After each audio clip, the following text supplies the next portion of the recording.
Hello, my name is James. I'm a knee, foot and ankle specialist and I've been providing advice to our patients on footwear for over 10 years. Today we're going to talk you through the best running shoes for shin splints.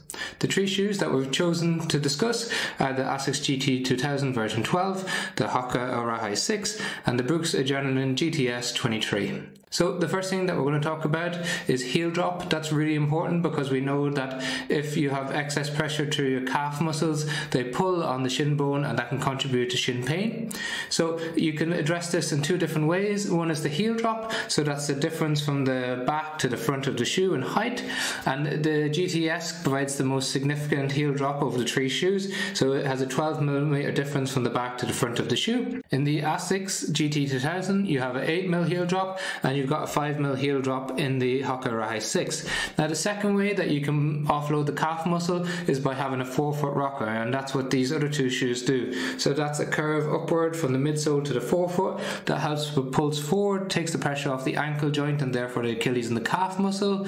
That eases your shin vein and it shifts the force upwards towards the back of your thighs, so your hamstrings and your gluteal muscles. So it's a really effective way at reducing your shin splints pain. The second thing that we think about when it comes to shin splints is the amount of stability that a shoe has.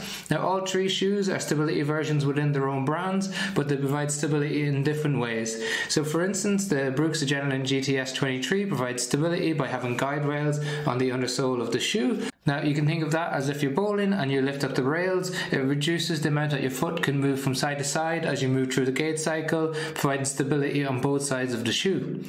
In contrast to that, with the Hoka Ori 6, they have their J-frame. So as you can see, you've got a white and then a grey colour in the midsole, and the grey colour goes around the front and around the inside all the way back to the inner aspect of the heel. So that's a denser foam on the inside of the foot, so that means as your foot moves inwards, so that pronation moment, the denser foam doesn't compress as easily and provides some resistance to that pronation motion, therefore reducing the amount that the foot can move inwards and reducing the amount of force towards the inside of the shin bone. Finally, in the Asics GT 2000, they provide stability through their 3D guidance system. So historically they had a gel underneath the heel and they replaced that by putting it all the way throughout the midsole between the foam. It's got the FF Blast cushioning and it's got a wide base of support to provide that extra stability to your foot as you move through the gait and running cycle. The third important aspect of these shoes is the weight.